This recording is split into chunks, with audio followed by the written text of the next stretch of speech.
Assalamualaikum warahmatullahi wabarakatuh. Ya, Waalaikumsalam. Waalaikumsalam warahmatullahi wabarakatuh. oke. Alhamdulillah. Alhamdulillah Rabbil Alamin. Assalatu wassalamu ala asrofil anbiya wal mursalin. Wa ala alihi wa sahbihi ajma'in amma ba'd.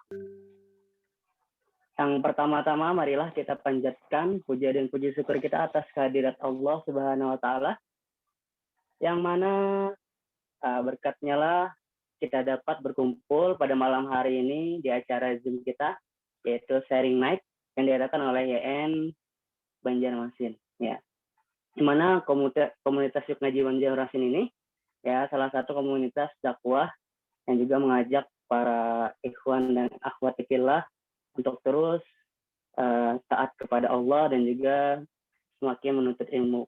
Ya, baiklah, acara pada malam hari ini yaitu adalah acara Sharing Night, yang mana malam ini kita kedatangan tamu spesial yaitu Bang Waji Azim. Ya, mungkin Bang, apakah ada di antara 100 orang ini, Bang? Hadir kakak. Oke, siap. Oke. Baik. Bismillah. Maaf. Pertama-tama yaitu pembukaan. Ya, acara pertama pembukaan. Marilah kita buka acara pada malam hari ini dengan sama-sama membaca suratul Fatihah. Al-Fatihah. Alhamdulillah.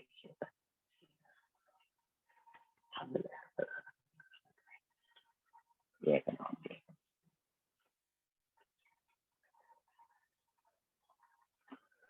Selanjutnya, ya, kita masuk ke acara pembacaan tata tertib. Nah, yang mana tata tertib ini kepada teman-teman untuk dipersilahkan dilihat dan dibaca. Itu yang pertama, peserta wajib menggunakan aurat dan juga memastikan orang di sekitarnya juga menutup aurat. Dan kedua, yaitu peserta mencantumkan ID sesuai nama saat pendaftaran termasuk. Selanjutnya, peserta tidak menyalakan atau menghidupkan mencoret-coret presentasi pada saat ya presentasi dimulai. Ya, juga tolong mic-nya itu di mute ya agar tidak mengganggu nanti ketika pemaparan materi. Selanjutnya, tidak meninggalkan tempat begitu saja atau dalam artian pertemuan ini begitu saja, dalam artian langsung keluar atau jam lain. Ya. Selanjutnya, pastikan tadi peserta mute dan juga peserta diperbolehkan bertanya nanti bisa lewat kolom chat dan juga bisa menggunakan raise hand. Insya Allah nanti kami akan mempersilahkan. Nah, dan selanjutnya yaitu talk show. Nah, yang mana insya Allah malam ini kita akan talk show bersama Bang Waji Azim, yang mana malam ini adalah pembahasannya tentang hubungan berkedok syariah. Yang mana insya Allah akan dijelaskan juga oleh Bang Waji Azim tentang apa sih hubungan yang berkedok syariah itu. Baiklah, kita panggilkan kepada Bang Waji Azim. Ya, dipersilahkan muncul di arena.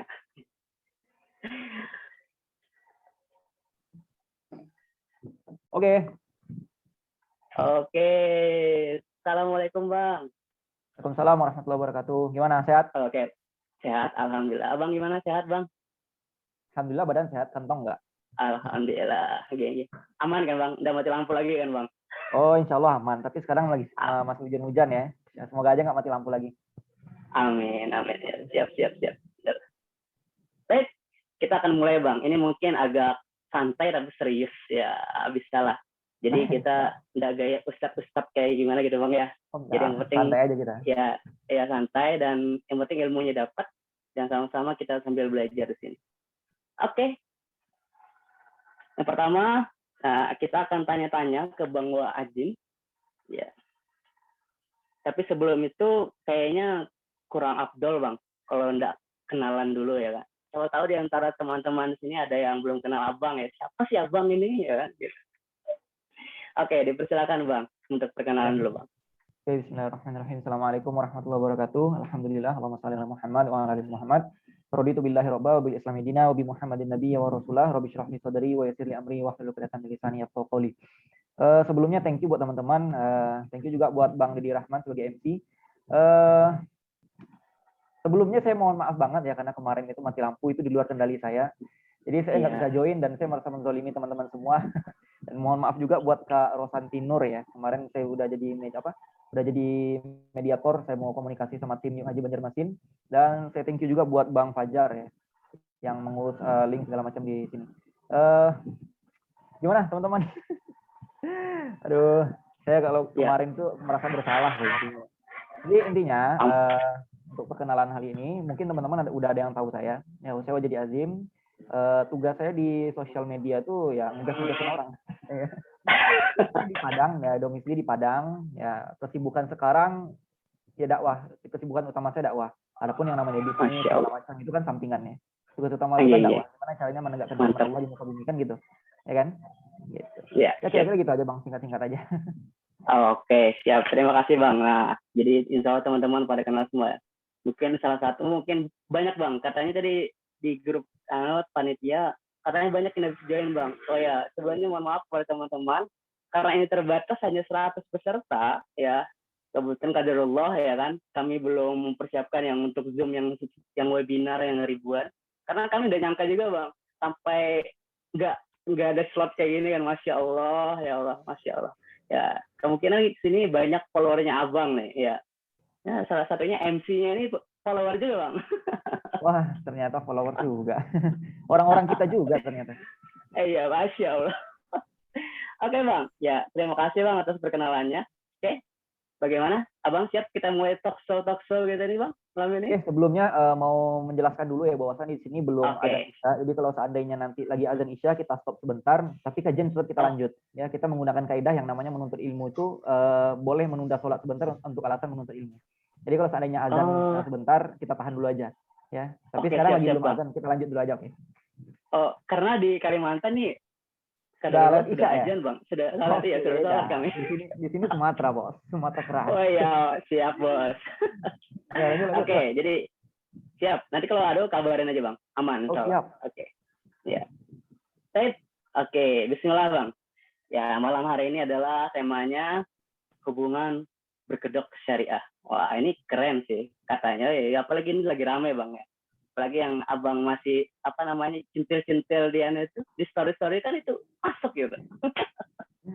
Baik Bang, yang pertama ya mungkin pertanyaan dari kami dan dari teman-teman juga, bagaimana pendapat Abang Azim nih terhadap interaksi dengan lawan jenis di zaman sekarang, dan masalah apa saja yang berpotensi terjadi apabila interaksi itu bebas tanpa aturan? Gimana kira-kira? Berkaitan dengan interaksi zaman sekarang ya, kalau menurut saya pribadi memang beberapa itu ada yang hampir bablas.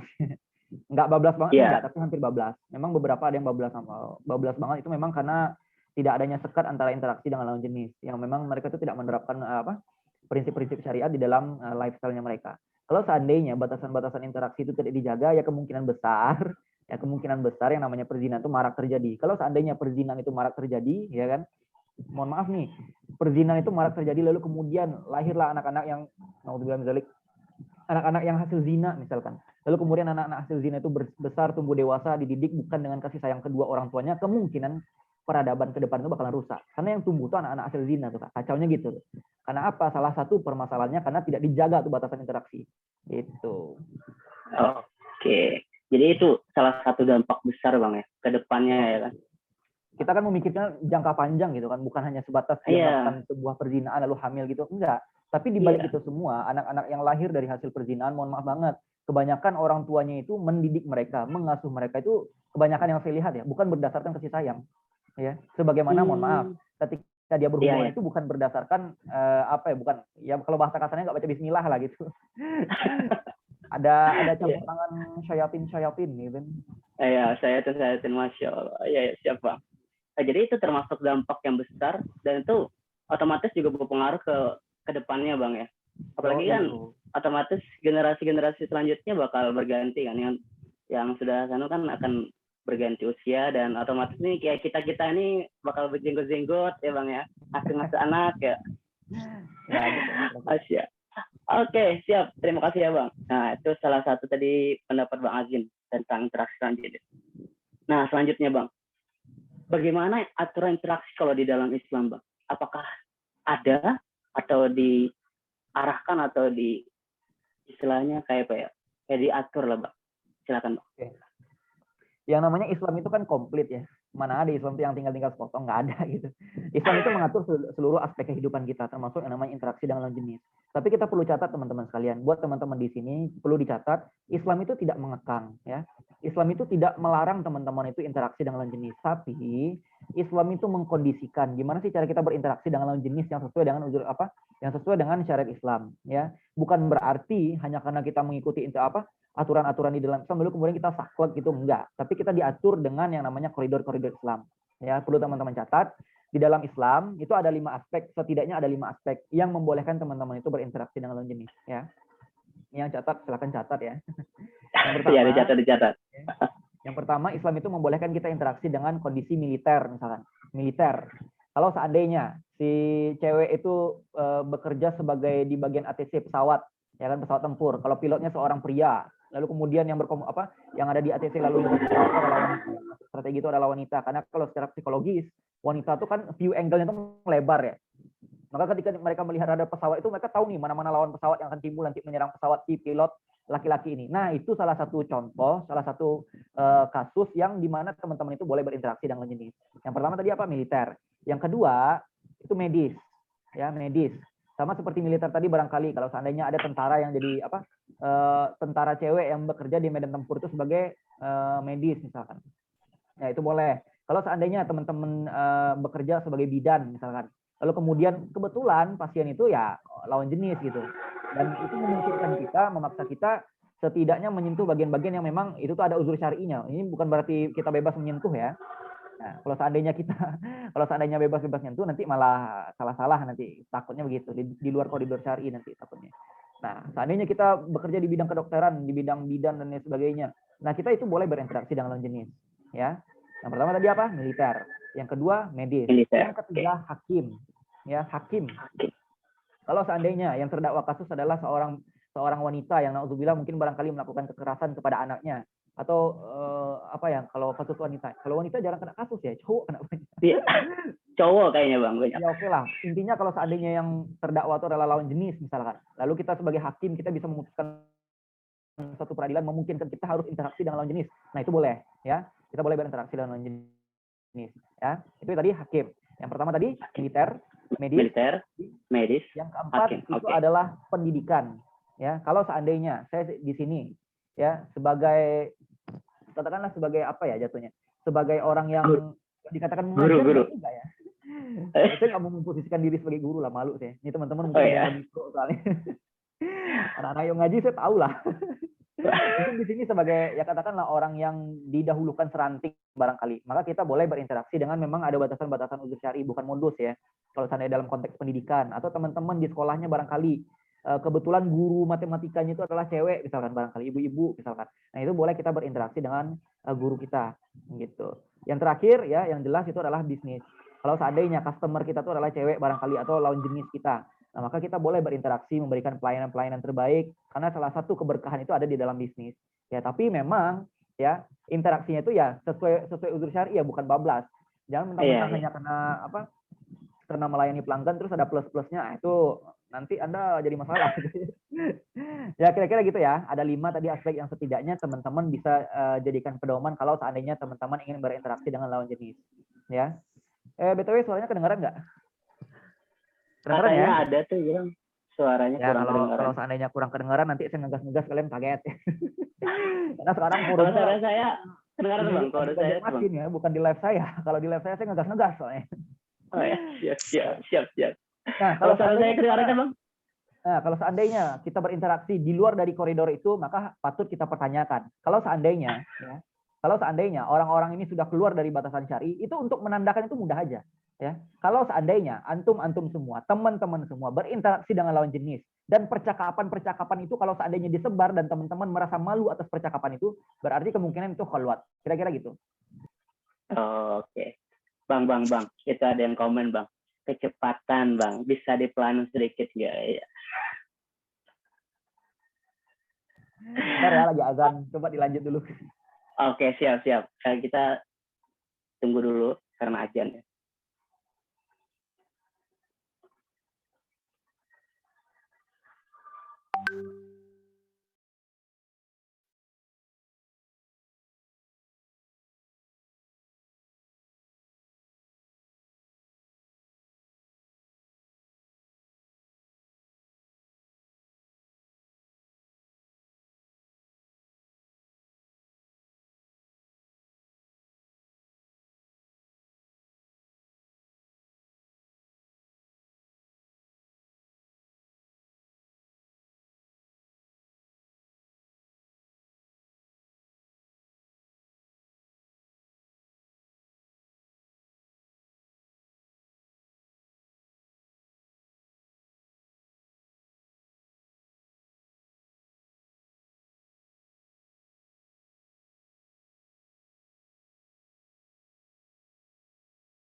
Oke.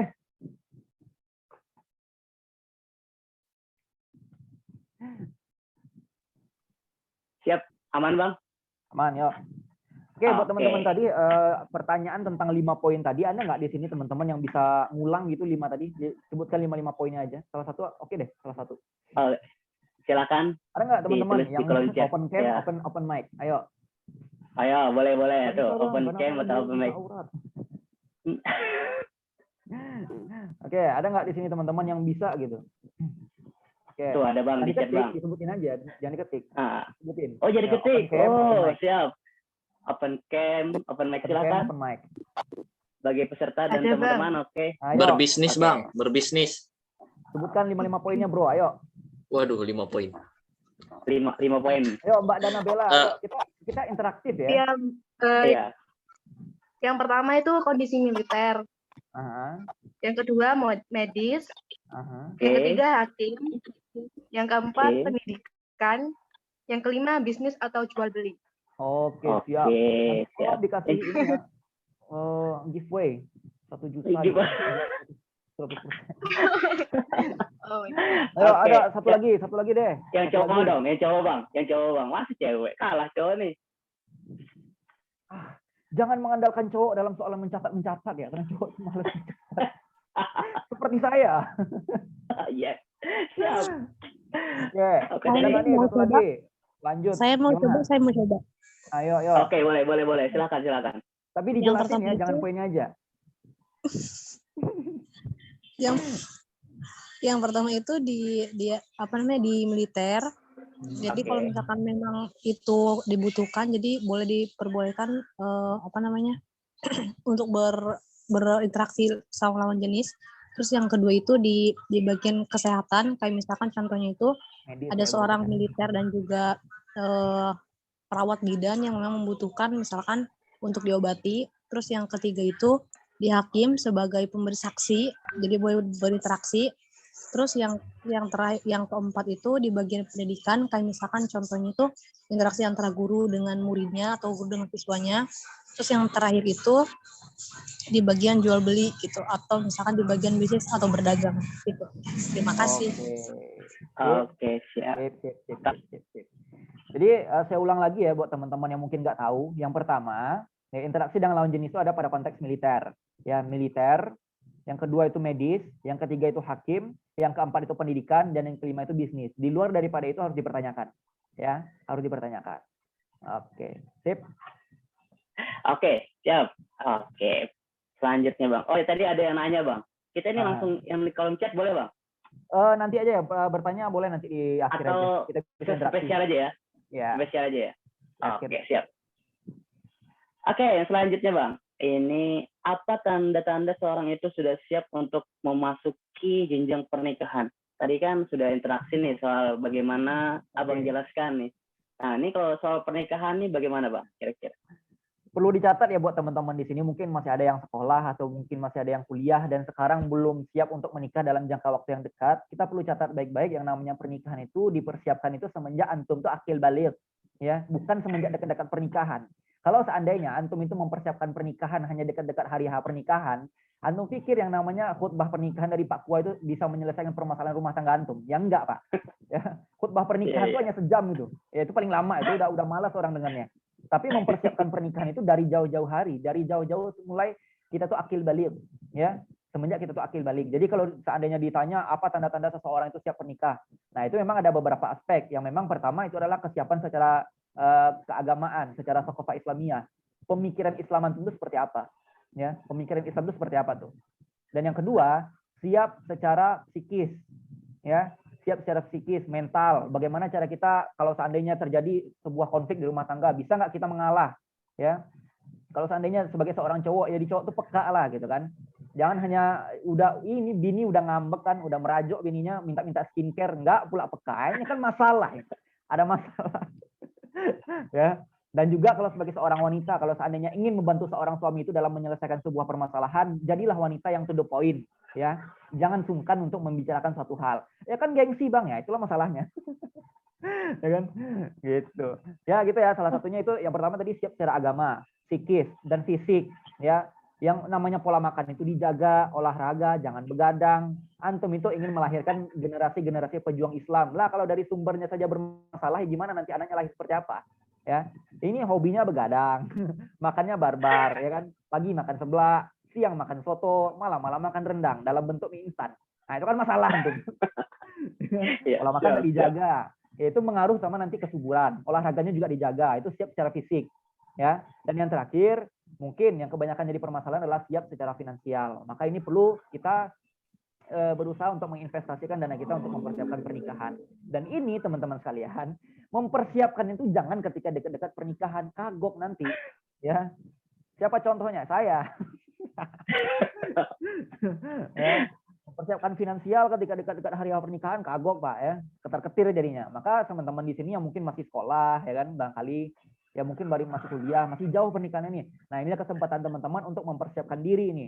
Ya, jangan sampai kalau seandainya kita katakanlah seandainya kita pengen jodoh yang baik, terus memperbaiki dirinya tuh ketika udah dekat-dekat pernikahan. Nah ini bakalan ada nanti refleks-refleks di masa jahiliyah kita yang akan dipertontonkan nanti ketika di kehidupan pernikahan.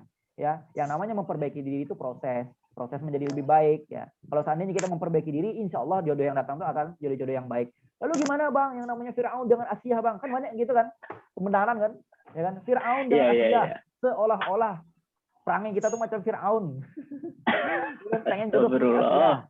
Ya, nah ini perlu dijelaskan buat teman-teman semua. Ya, yang namanya Firaun dengan Asia itu adalah bab khusus, ya, bab khusus supaya teman-teman itu bisa mengambil ibroh dari atau hikmah dari kisah-kisah tersebut. Itu ada namanya bab irodat. Bab irodat itu adalah bab khusus, ya.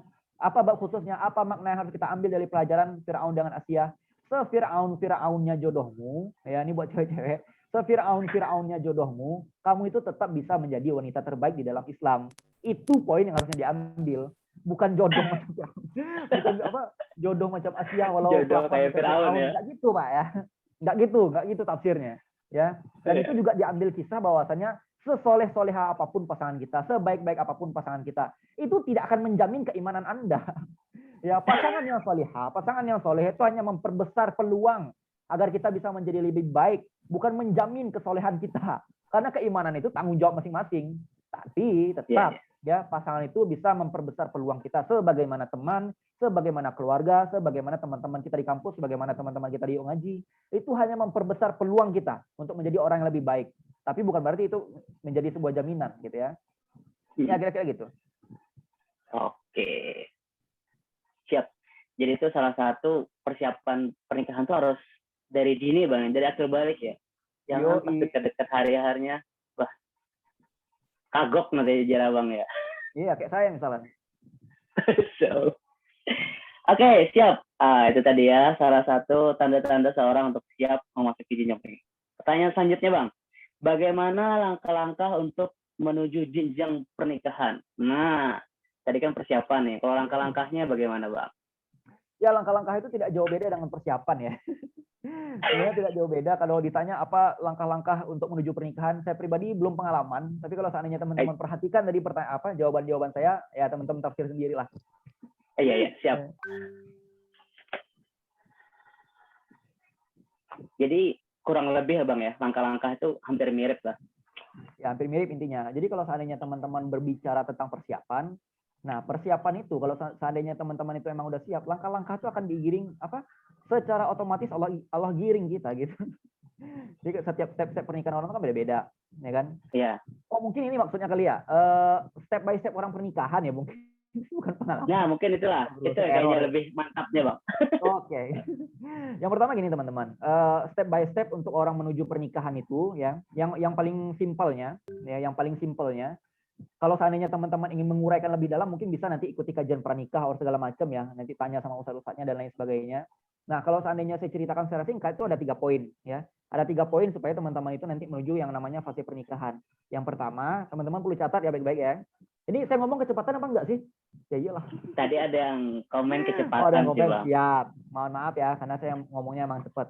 Gitu. Yang pertama, ada 3 poin ya teman-teman semua. Silakan teman-teman catat. Yang pertama, step by step menuju pernikahan.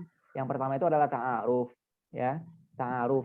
Ta'aruf itu maksudnya apa Bang Ajim? Jangan kau salah gunakan ta'aruf itu seperti pacaran ya. Ta'aruf itu beda dengan pacaran. Ya.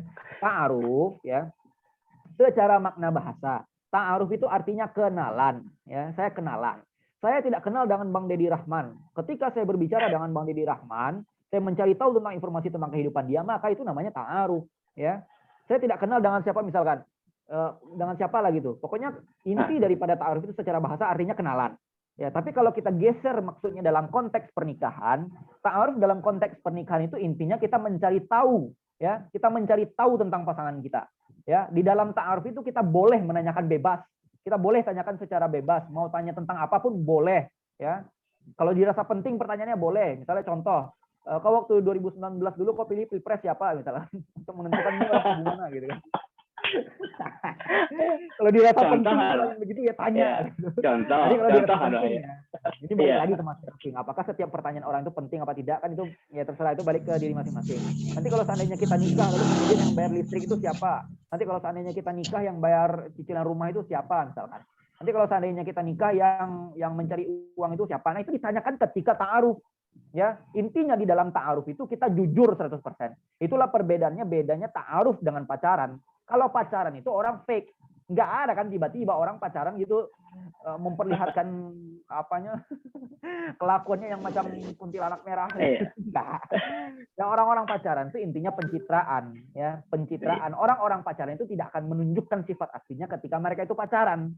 Tapi ketika ta'aruf, ta'aruf itu adalah ajang saling jujur-jujuran, ya.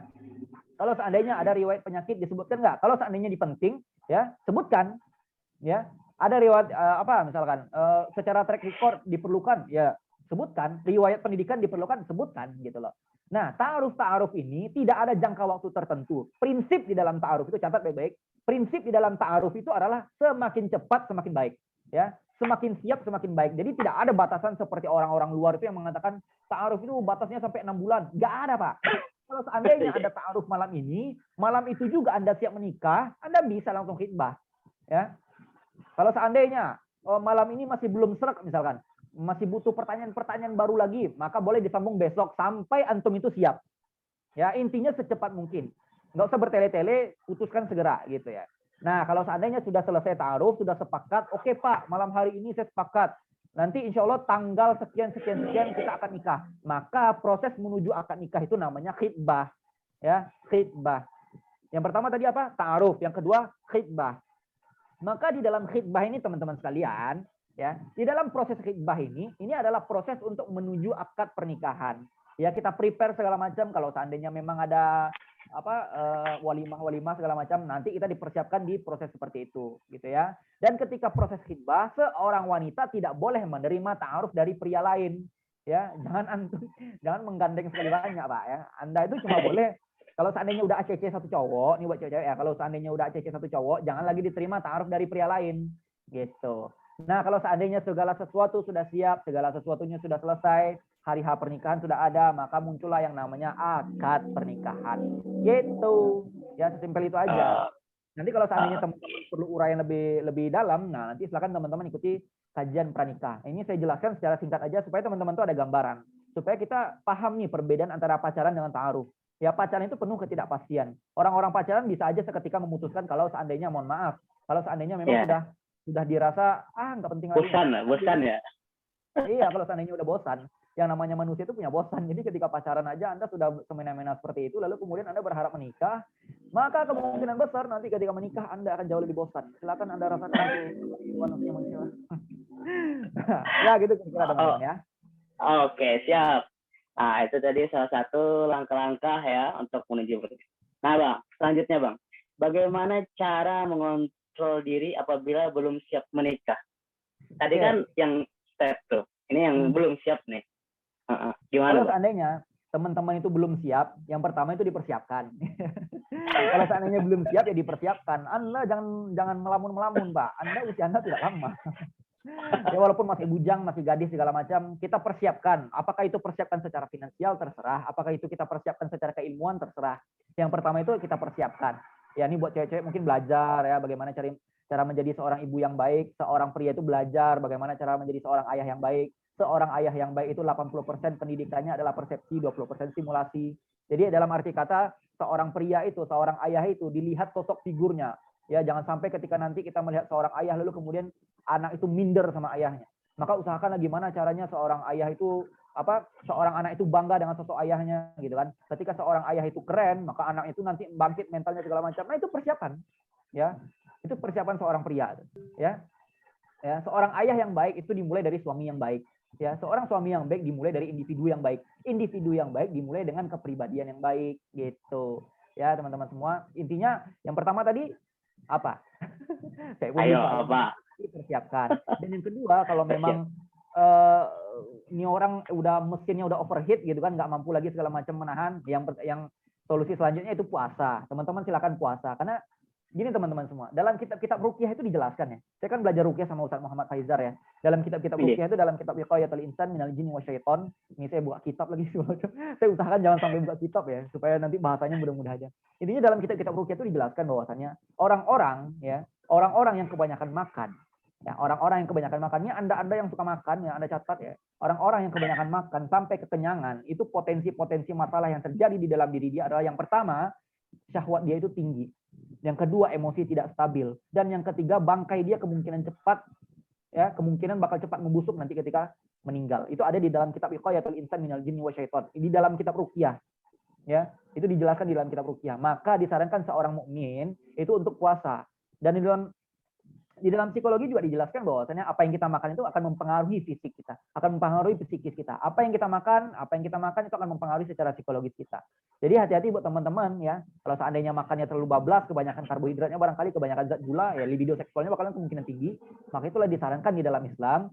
Yang jomblo-jomblo tolong puasa. Ya kira-kira gitu aja ya. Oh ya, satu lagi yang terakhir.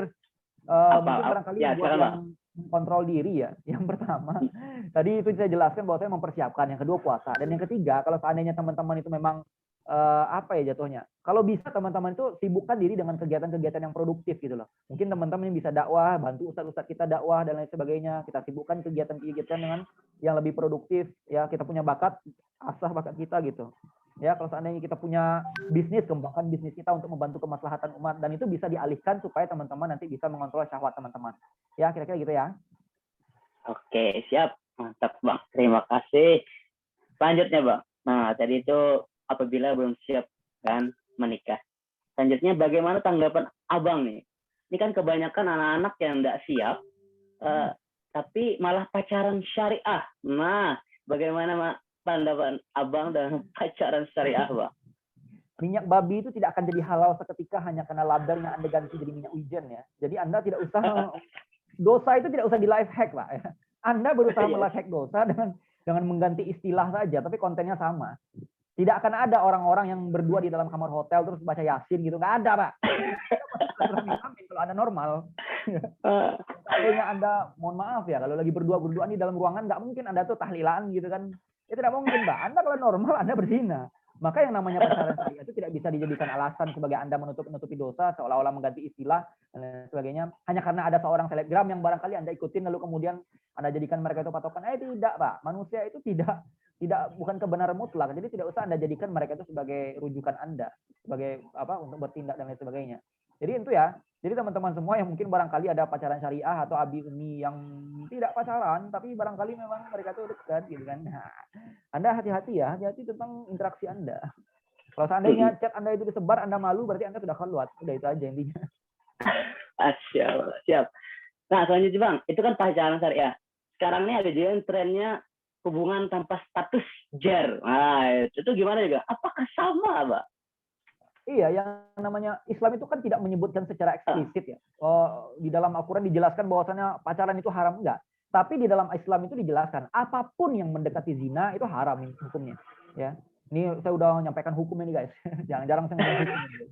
Apapun yang mendekati pada perzinahan itu haram hukumnya. Kalau seandainya Anda mau pacaran, mau kakak abang adean segala macam, mau pacaran syariah atau hubungan tanpa status, kalau seandainya hubungan itu berpotensi melakukan suatu perzinahan, maka itu hukumnya jatuhnya haram gitu ya. Ya walaupun saya tahu bahwasanya hukum-hukum itu tidak jawaban-jawaban hukum itu tidak akan merubah habit Anda gitu kan. Orang-orang yang mempunyai habit buruk itu tidak akan berubah hanya karena disebutkan suatu hukum. Ya kita perlu jelaskan bahwasanya kenapa Islam itu mengantisipasi, karena kita perlu catat semua ini selagi kau yang normal ya, kau yang normal, kok bilang kau Anda yang normal, selagi Anda itu normal. Ya, selagi Anda itu normal, Anda berpotensi untuk terjerumus di dalam zina. Maka itulah di dalam Islam dijelaskan yang namanya zina itu dicegah. Bukan sok-sokan mendekati terus yakin saya tidak akan terjebak zina. Oh, tidak tahu, Pak. Anda belum tentu bisa ngomong seperti itu, Pak ya. Di dalam Islam itu dijelaskan ada satu kisah seorang pemuda yang dulu kerjaannya dia itu adalah mencuri kain kafan. Orang meninggal dicuri kain kafannya. Tiba-tiba yang barusan meninggal itu kebetulan anak gadis. Ya, kebetulan yang baru meninggal itu anak gadis. Karena niat awalnya itu mencuri kain kafan, tiba-tiba ini mayat anak gadis, ya udah diinjak sama dia. Cepat gedang di dalam yang lahat, coba bayangkan, ekstrim nih orang-orang. Padahal niat awal dia itu ditujukan untuk mencuri kain kafan. Tapi ketika itu yang apa? Askal Pandu Gaming apa siapa? Ya udah dicepak gender di yang Askal, lahat. itu Pandu Gaming apa dari siapa? Itu kita ambil kesimpulan bahwasanya yang namanya zina itu tidak hanya niat di Jangan awal. itu Askal Tapi ketika Anda ada kesempatan, maka Anda bisa gas di situ. Ya, Asal. bisa ada gas di situ kalau seandainya ada kesempatan. Maka itulah di dalam Islam dijelaskan bahwasannya jangan mendekati zina. Kalau seandainya suatu hubungan, suatu interaksi berpotensi untuk menjadi satu perzinaan, ya sebaiknya Anda cegah saja. Anda punya akal untuk mengkontrol diri Anda sendiri. Jangan nanti ketika sudah berzina nanti Anda menyesal seolah-olah menjadi paling berdosa di muka bumi. Tadi kenapa dibuka? Sebelum Anda melakukan, Tadi Anda kenapa kan dibuka? seharusnya mikir gitu. Mbak Mutia, tolong mikrofonnya hidup, Mbak. Mbak Mutia, tolong mikrofonnya. Oke. Lanjut, Bang, lanjut. Ya, kira-kira gitu ya teman-teman ya. Kalau seandainya yang namanya perzinahan itu sebaiknya dicegah karena orang-orang yang normal, orang-orang yang normal itu berpotensi melakukan perzinahan, makanya dicegah aja. Ya, pas lagi normal ini, gue bilang, ntar kalau udah terjadi nanti nyesal, ya. Nangis, Bang ya. Nangis. Oke, siap. Jadi intinya apapun namanya, Bang ya, minyak babi itu tetap haram kan, Bang? Oke, siap. Selanjutnya, Bang. Nah, ini apa nih, Bang? Pesan Abang untuk pemuda dan pemudi Islam di zaman ini, Bang. Oke, kalau seandainya pemuda-pemudi Islam itu disebutkan dengan cinta-cinta saja, ya kemudian kapan Islam akan berjaya? Karena salah satu yang suksesnya peradaban Islam itu adalah di tangannya para pemuda. Kalau seandainya kita hanya disibukkan dengan permasalahan-permasalahan pribadi saja, ya kemudian kapan ini Islam ini bakal berjaya gitu? Apakah kemudian permasalahan kita hanya dalam skala individu saja? Apakah kemudian permasalahan kita hanya sebatas perasaan-perasaan saja? Sedangkan kemudian 60% masyarakat Muslim di Indonesia itu buta baca Quran, dan sedangkan kita yang udah ngaji sibuk masalah cinta. Ya, nggak ngerti baca Quran mereka, orang-orang pedalaman itu siapa yang bakal ngurusin mereka kalau seandainya bukan anak-anak muda di sini. Ya, orang-orang tua kita andalkan apa? Mohon maaf, saya bukan meremehkan orang-orang tua ya. Kadang orang-orang tua itu kemampuannya terbatas. Sedangkan kita anak-anak muda itu energik cuman permasalahan kita tuh masih ruang-ruang lingkup itu aja. Ya, saran saya buat teman-teman, jadilah orang-orang itu berkontribusi di dalam Islam. Jangan hanya sibuk dengan permasalahan individu saja. Tugas Anda sebagai orang yang diciptakan di muka bumi ini, manusia itu diciptakan di muka bumi, tugasnya sebagai seorang khalifah. Ya, seorang khalifah itu menangani permasalahan umat, bukan permasalahan individu doang. Tapi permasalahannya sekarang, Anda aja masalah individu nggak kelar-kelar. Bagaimana mungkin Anda ingin menjalankan tugas Anda sebagai seorang khalifah? Ya, maka saran saya coba didongkrak lagi secara sakofah keislaman, keilmuannya, supaya kita bisa berkontribusi bareng-bareng buat Islam gitu loh. Dan di dalam Islam pun, ya kita berkontribusi bukan seketika kita menjadi grand sheikh gitu. Nggak ada kita itu dituntut untuk menjadi grand sheikh, menjadi ulama. Enggak. Di dalam Islam itu kalau kita pengen dakwah, kita pengen berkontribusi, apa yang kita bisa lakukan buat Islam? Antum cuma bisa desain grafis, silakan, nggak harus ceramah. Ya, antum cuma bisa misalkan logistik, di bagian logistik, mengumpul-ngumpul data dan sebagainya. Silakan fokus di bidangnya masing-masing, asal itu berkaitan dengan Islam. Ya, jangan sampai Anda itu mati hanya untuk permasalahan Anda sendiri aja. Ya, sedangkan umat terbengkalai, umatnya Rasulullah SAW Anda diamkan. Sebagai seorang muslim diberi gelar kehormatan dari Allah Subhanahu wa taala langsung, kuntum khairu ummah, ukhrijat linnasi ta'muruna bil ma'ruf wa tanhauna 'anil munkar. Ketika Anda itu sudah memegang panji-panjinya para nabi dan rasul, ketika Anda membawa panji-panji keislaman, Anda berkontribusi untuk menegakkan kalimat Allah. Disitulah Allah Subhanahu wa taala menyebutkan bahwasannya Anda itu adalah umat-umat terbaik yang pernah Allah ciptakan di muka bumi. Kira-kira gitu ya. Oke, mantap. Ya, so teman-teman dicatat. Itu salah satu pesan dari Abang. Ya, jangan sampai cuma terbuang sia-sia waktu kita tuh khusus untuk masalah-masalah pribadi. Oke, siap. Selanjutnya, Bang. Terima kasih. Ini pertanyaannya habis ya, Bang. Ya, selanjutnya ini acara yang selanjutnya nih, Bang. Kita tanya jawab. Nah, ya. Oke, selanjutnya kita jawab kepada teman-teman. Ya, silahkan tanya jawab. Boleh raise hand. Boleh kalau misalnya malu-malu cepan-cepan kalau belajar itu boleh di kolom chat. Oke, kepada teman-teman dipersilahkan.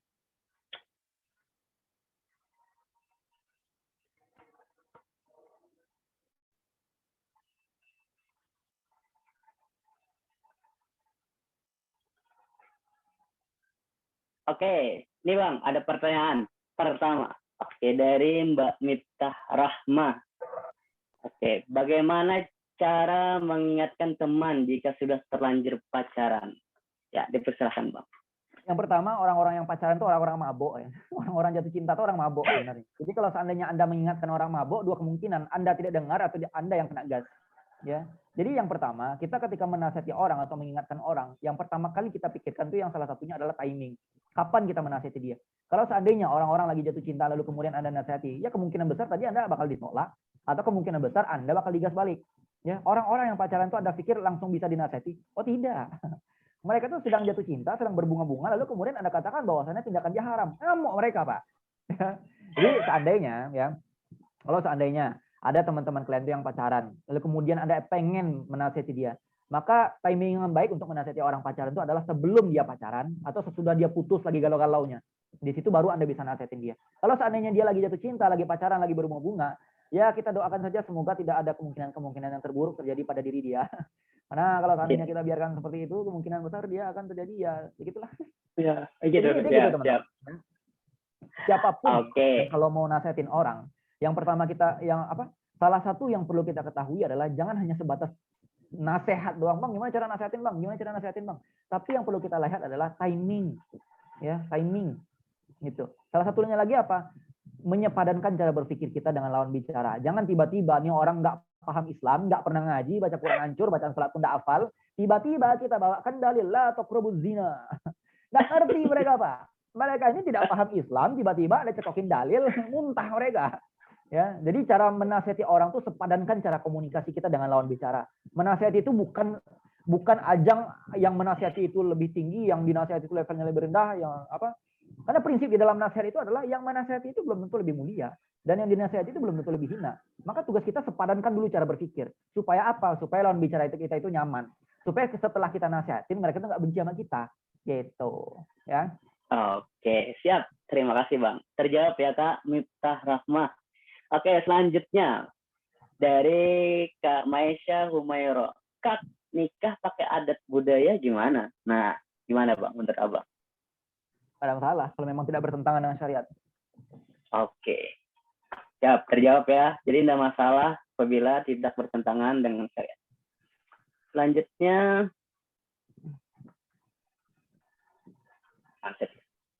dari Kak Silvi Vera Medan. Kalau tidak ada percakapan khusus, tapi di dalam ruangan kantornya hanya berdua, laki-laki dan perempuan. Konteksnya mengerjakan pekerjaan masing-masing. Apakah itu termasuk juga berkhalwat, Bang? Sebaiknya keluar dari ruangan itu. Sebaiknya keluar dari ruangan itu. Simpel ya, Mbak ya. Jangan berdua-duaan pokoknya. Next, selanjutnya dari Mbak Sri Hermalia Putri. Izin bertanya, Bang, tentang batasan interaksi dalam bidang pendidikan.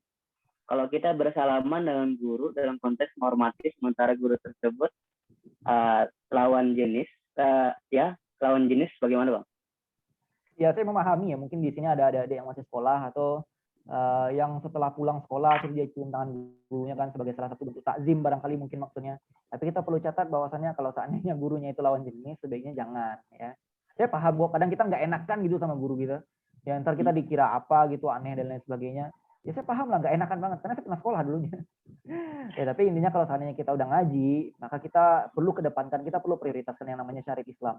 Ya kalau seandainya gurunya komplain gimana? Guru yang cerdas tidak akan komplain kalau seandainya anaknya itu mempunyai landasan yang pasti. Ya.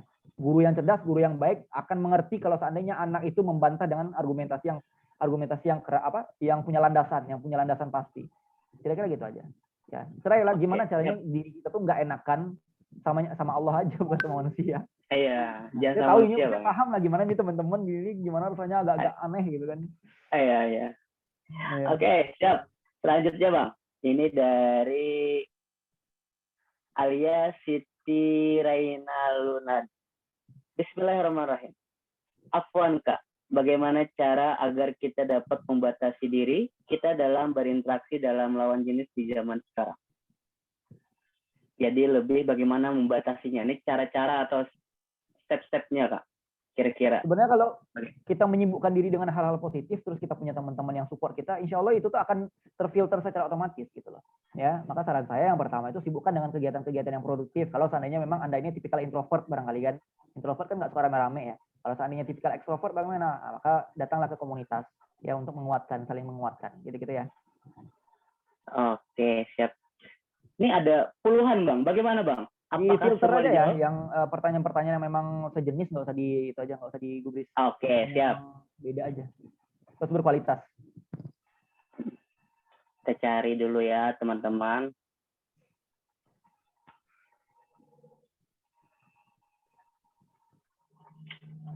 Oke, ini Bang, dari Mbak Mutia Nasution.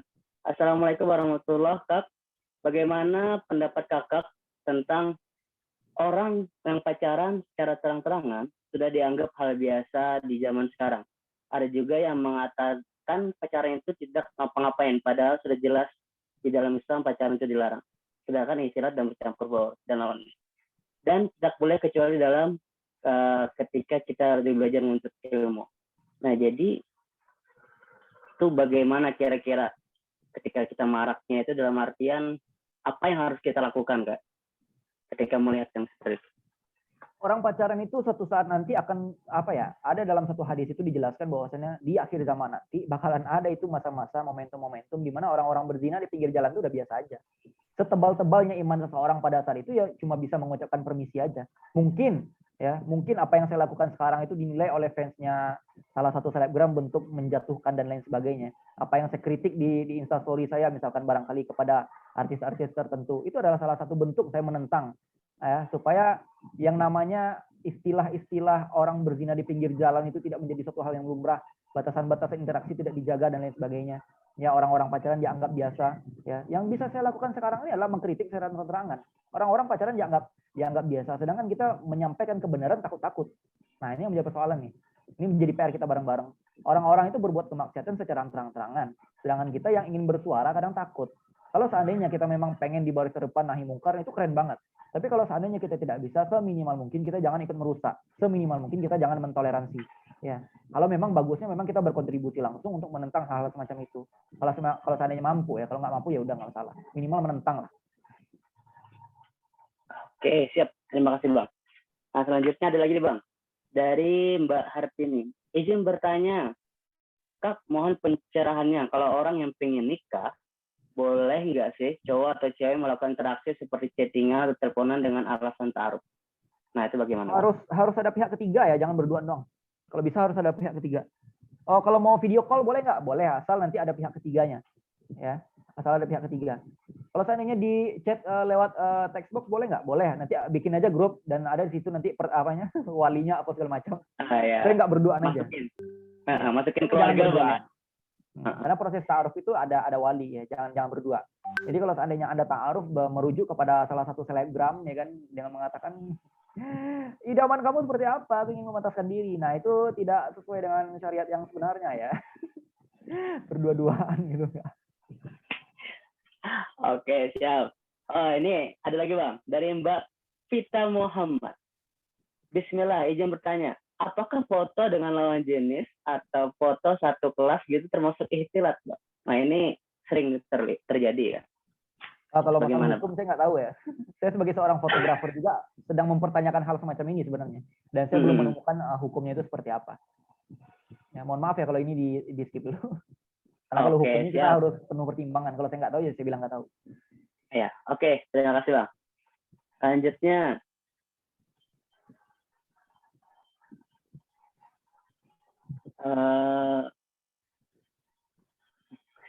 ini pertanyaannya Masya Allah nih.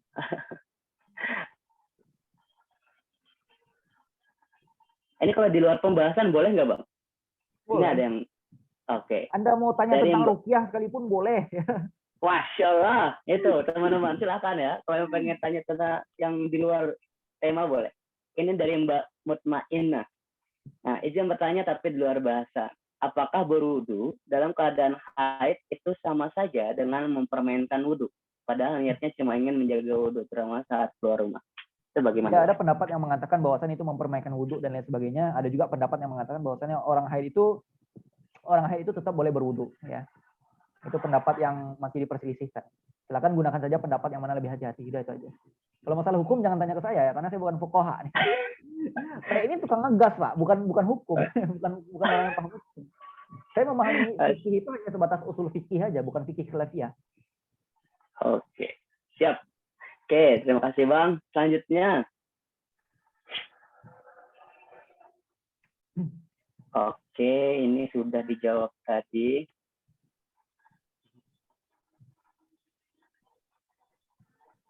Nah, ini Bang. Ini sering terjadi nih. Dari Mbak Khalisah Aida. Bismillah. Izin bertanya Kak, apa aja yang mestinya dilakuin ketika kita lagi suka sama seseorang, namun kita masih belum siap untuk menikah dan masih dalam proses pendidikan. Ini banyak terjadi, Bang. Gimana Mas Abang?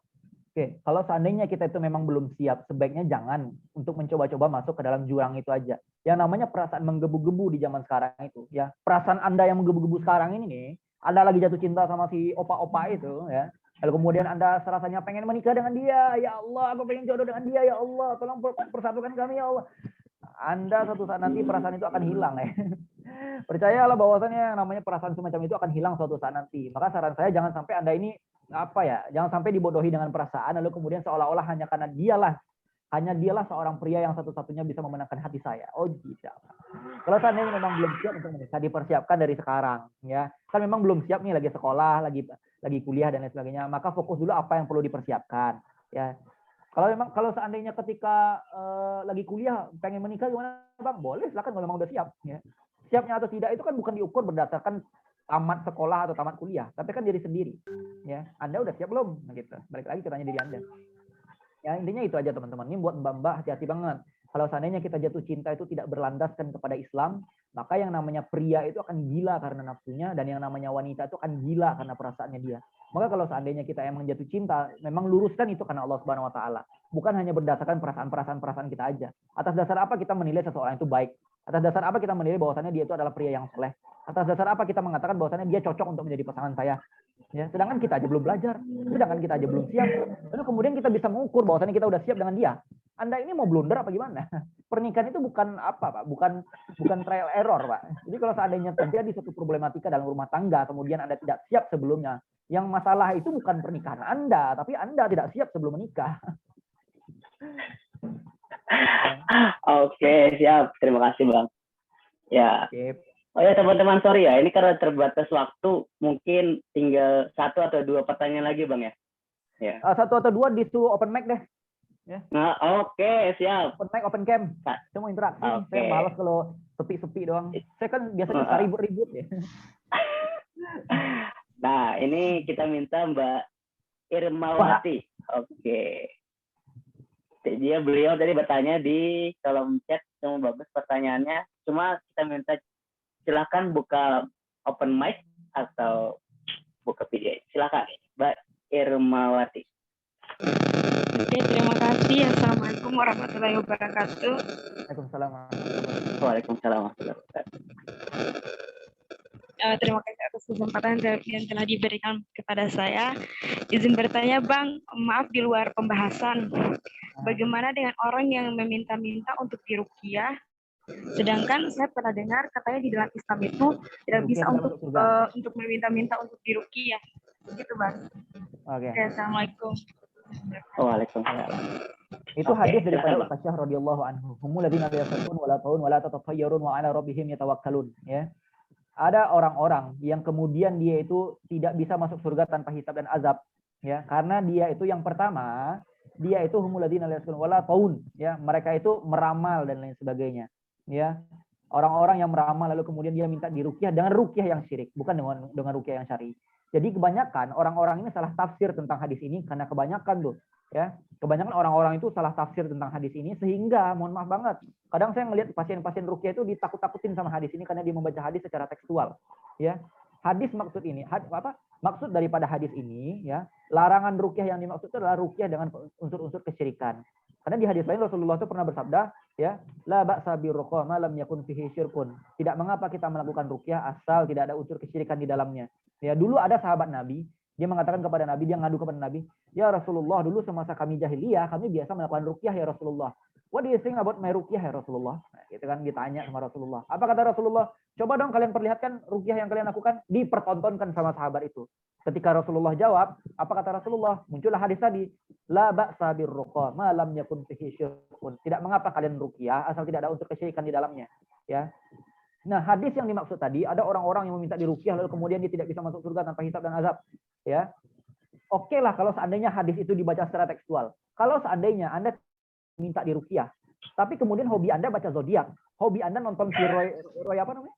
Roy Suryo. Ramah-ramalan, Iya. sama aja, Pak. Anda tidak masuk dalam konteks hadis itu.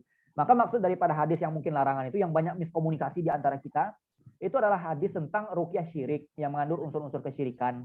Ya, ruqyah yang mengandung unsur kesyirikan tuh contohnya gimana, Bang? Dia pakai penggalan-penggalan ayat Al-Qur'an, tapi di balik itu ada mantra-mantra kesyirikan. Ya, dia menggunakan Al-Fatihah untuk nyantet orang tuh ada juga.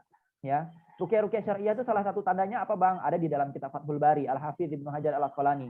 Ya, halaman 534 sampai 535 di jilid keempat. Ya, salah satu kaidahnya adalah bikalamullahi ta'ala wa bisifatihil ula wa bi asma'ihil husna. Yang pertama itu dengan kalam Allah Ta'ala, Al-Quran dan Sunnah. Yang kedua dengan kalam dengan sifat-sifat Allah yang mulia dan dengan asma'ul husna. Ya, contoh mungkin barangkali dengan ayat Al-Quran tahu lah ya, mungkin meruqyah dengan Quran ini banyak banget ya. Kita di ruqyah dengan ayat Quran. Mungkin menggunakan ayat pembatal sihir barangkali Al-Baqarah 102 atau ayat Muawwidzat, Al-Falaq An-Nas gitu kan. Nah, dengan hadis gimana contohnya? Ya, dengan hadis ada juga doa-doa dari Rasulullah SAW. Ketika Rasulullah pengen Isra Mi'raj, itu setan-setan yang dari bumi yang di gunung-gunung keluar untuk melempar api kepada Rasulullah. Diajarkan doa dari malaikat Jibril. Apa doanya? A'udzu bikalimatillahi tammah alladzi la yujawizuhunna barun wala fajir min syarri ma khalaqa wa dzara wa barak wa min syarri dzarra fil ardi wa ma yakhruju fiha wa min syarri ma yanzilu minas sama'i wa ma yakhruju fiha. Nah, doa-doa kayak itulah. Ya, dengan asmaul husna dan sifat-sifat Allah yang mulia gimana? Ya Allah, Engkau yang Maha menyembuhkan, Engkau yang Maha menjaga, tolong jaga saudaraku ini, tolong sembuhkan saudaraku ini. Nah, itu boleh. Ya. Kita boleh meruqyah. Kalau seandainya kita arti katakan bahwasanya ruqyah itu membuat seseorang itu tidak masuk surga, berarti Rasulullah juga bikin orang nggak bisa masuk surga dong. Karena Rasulullah meruqyah orang. Ya, sahabat Nabi, salah satu sahabat Nabi yang banyak meriwayatkan hadis, Abu Sa'id Al-Khudri, ya, dari golongan Ansor, dia juga meruqyah. Ya, Ibnu Taimiyah juga meruqyah. Ya, siapa lagi? Imam Ahmad bin Hanbal juga meruqyah. Ya, jadi jangan membaca hadis itu secara tekstual saja. Ya, intinya boleh meruqyah itu boleh, ya, asal tidak mengandung unsur kesyirikan. Ya, gitu. Oke, siap. Oke, selanjutnya ini ada yang angkat tangan. Dari Mas Akmal MU. Oke, silakan Mas Akmal, open mic-nya. Oke, bismillahirrahmanirrahim. Assalamualaikum warahmatullahi wabarakatuh. Waalaikumsalam warahmatullahi wabarakatuh. Oke, jadi langsung aja saya bertanya. Jadi ini mengenai sebuah, kan tadi Bang Adin bilang kalau misalnya kita itu harus produktif dengan produktivitas yang bermanfaat gitu. Jadi setelah saya kan kuliah ini kan ngerantau. Jadi saya mencari sebuah, paling nggak berusaha untuk mencari sebuah lingkungan yang bisa meningkatkan kualitas iman atau mungkin teman-teman yang bisa ngajak saya ke jalan itu.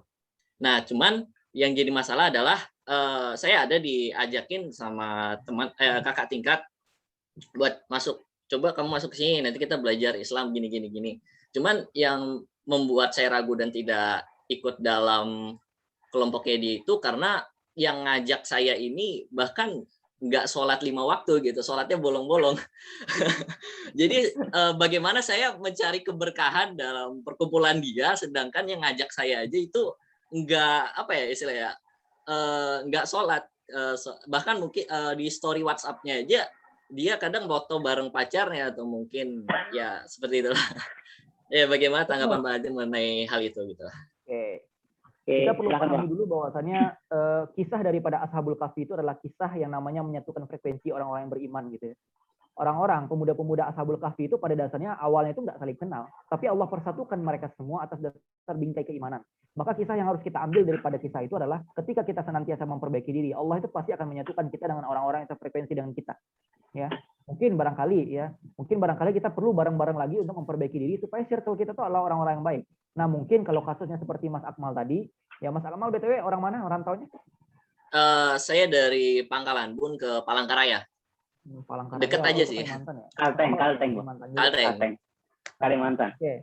Nah, kalau seandainya kasusnya semacam itu, orang yang mengajak itulah orang-orang yang nggak sholat 5 waktu, bahkan dia pacaran dan lain sebagainya, maka kita perlu pahami kaidah yang namanya jangan kita pandang bejat yang dia lakukan di belakang itu, tapi kita ambillah apa yang baik dari lisannya dia. Ya. Walaupun yang mengatakan bahwasannya itu adalah seorang musuh misalkan, ada seorang musuh kita yang mengatakan rokok itu berbahaya. Apakah kita sepakat dengan itu?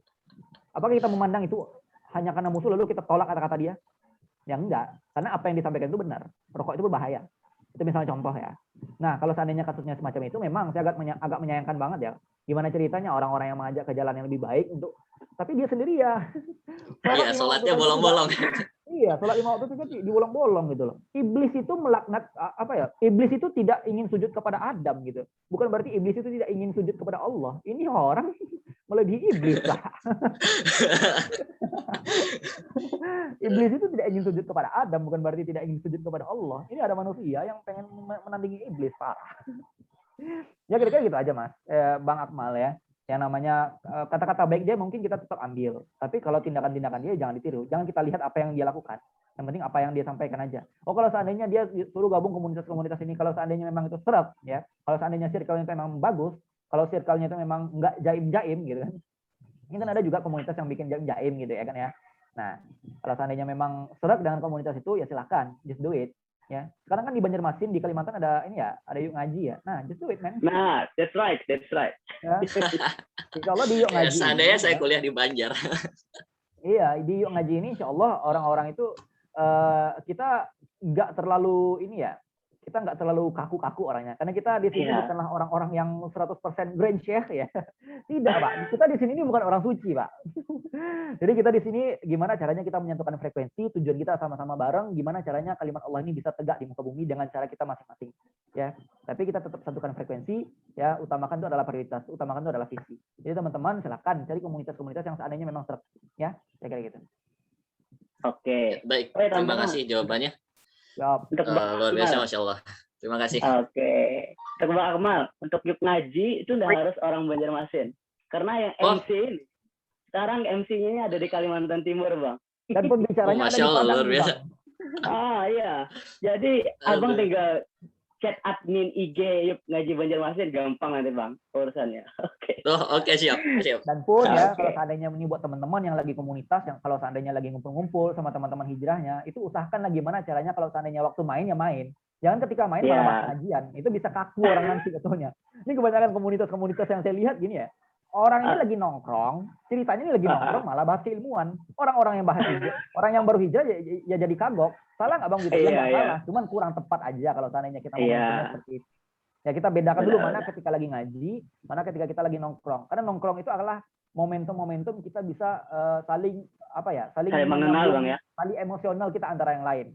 Supaya jangan kita sampai teman-teman hijrah ini kita malah kayak cringe gitu duduk sama mereka. Malas ada mereka bahasnya agama politik. Ini jangan sampai begitu ya. Masa sih kita sama teman-teman kita yang bejat malah kita santai-santai aja kalau mau ngomong kasar barangkali. Tapi sama teman-teman kita yang itu tuh malah cringe gitu. Nah usahakanlah gimana caranya kita menyatukan emosional kita sama kawan-kawan hijrah kita. Karena kawan-kawan hijrah ini yang bakal nanti berkontribusi nanti di akhirat sama-sama kita. Ya, gitu. Oke. Ya, itu juga berlaku untuk teman-teman di sini ya. Itu ada 100 orang. Silahkan yang pengen gabung dengan kami yuk ngaji Banjarmasin. Oh, ini promosi Bang ya sekalian ya. Nggak masalah. Ya. Gabung ngaji itu nggak ada istilah formal kok. Ya, gabung aja aja dah. Oke, jadi teman-teman. Oh ya, kalau pengen gabung-gabung jadi kita sama-sama belajar seperti kata Bang Ajeng tadi. Oke. Oh, ini Bang. Ada satu lagi Bang. Gimana Bang? Ada Mbak Lailatul Mufalahah. Oke, Mbak Lailatul Mufalahah, dipersilakan untuk open mic, Mbak. Terima kasih. Assalamualaikum warahmatullahi wabarakatuh. Bang, izin bertanya, Bang Azim ini kan sebagai seorang peruqyah ya. Yang mau saya tanyakan adalah gimana pandangan Bang Azim tentang kisah jin yang berguru pada ulama atau enggak ustadz gitu yang pernah saya tahu. Apakah itu memang benar kisahnya? Nah, terus apakah dari golongan jin juga ada yang jadi ulama? Terima kasih.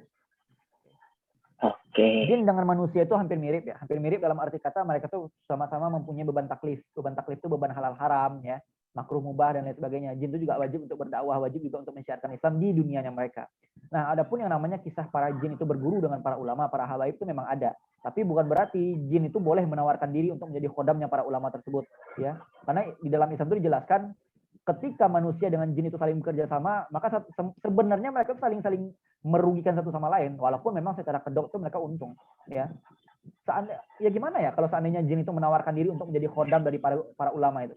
Sedangkan ulama itu punya anak murid yang mungkin lebih loyal, yang mungkin lebih apa ya jatuhnya, yang mungkin lebih berdedikasi, lebih berkontribusi. Kenapa kita harus memanfaatkan bangsa jin? Emang habis gitu manusia, kira-kira gitu ya.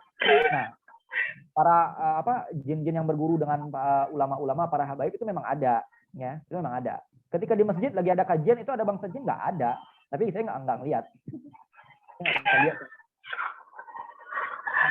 Oke, siap-siap Bang. Oke.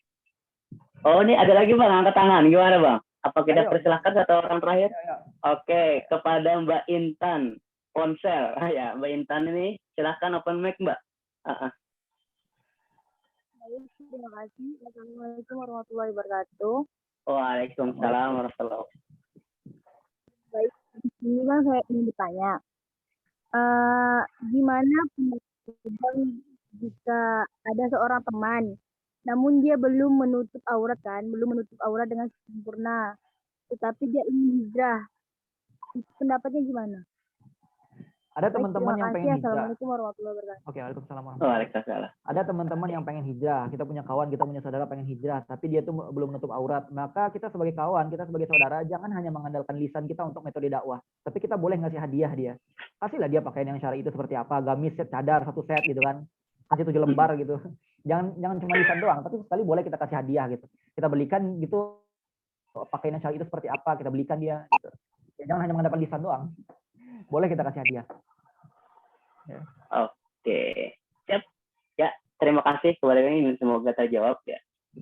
Ya, mohon maaf kepada teman-teman ya karena kita keterbatasan waktu. Padahal kita pengen ngobrol panjang Bang ya, cuma waktu ini telah memisahkan kita Bang.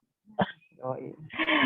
Oke, ya terima kasih kepada teman-teman yang sudah antusias juga bertanya tadi ya. Mohon maaf bagi yang belum terjawab ya. Baik, kita lanjutkan ke acara terakhir yaitu closing statement Bang. Oke, kepada Bang Azim dipersilakan. Aduh, closing statement lagi.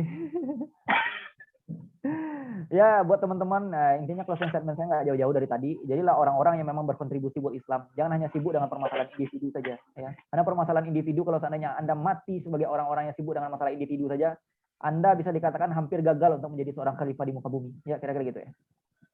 Oke, jelas, padat, singkat ya teman-teman itu. Oke, terima kasih banyak kepada Bang Azim ya sudah malam ini menemani kita semua di sini ngobrol-ngobrol santai ya dan sudah memberikan kesempatan waktunya ya, Masya Allah ya. Kita doakan semoga malam ini kita bisa mendapatkan berkahnya, manfaatnya dan bisa menjadi lebih baik lagi ke depan. Oke, itu aja. Selanjutnya itu penutup. Marilah kita tutup acara kita pada malam hari ini dengan mengucapkan hamdalah. Alhamdulillahirabbil alamin. Dan sama-sama kita marilah baca doa kafaratul majelis. Subhanakallahumma wa bihamdika asyhadu an la ilaha illa anta astaghfiruka wa atubu ilaik. Ya. Dan terima kasih kepada Bang Azim ya sudah berkesempatan untuk menemani kami. Ya, dan juga kepada teman-teman semua yang sudah berhadir, terima kasih banyak. Ya, sampai ketemu nanti lagi di acara sharing next selanjutnya. Ya. Dan saya selaku MC magang ya mohon maaf yang sebesar-besarnya kepada Bang Azim juga ya kalau misalnya nanti jalan-jalan Bang ke Kalimantan Bang ya. Siap, insya Allah nanti kita ke Banjar utama ya. Ke Banjar. Oke, siap insya Allah ya. Oke teman-teman, itu aja dari kami ya dari Yuk Ngaji Banjarmasin. Oh ya silahkan tuh ya kalau pengen tanya-tanya dan IG-nya bisa di Yuk Ngaji Banjarmasin. Itu aja ya. Salihlah, kami mohon maaf.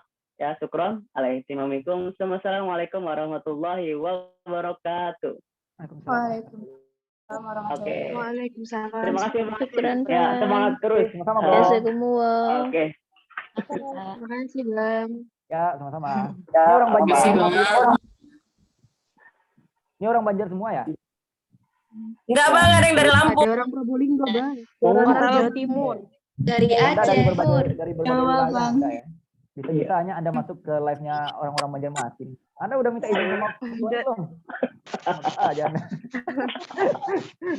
Ntar saya nanti honeymoon-nya sama istri saya ke Banjarmasin ya, insya Allah. Amin, insya Allah. Kabar-kabarin Bang dengan kami Bang. Oke. Ada sih pulau kecil di Banjarmasin gitu ya. Saya nanti insya Allah kesana sama istri. Apa Bang? Kemana?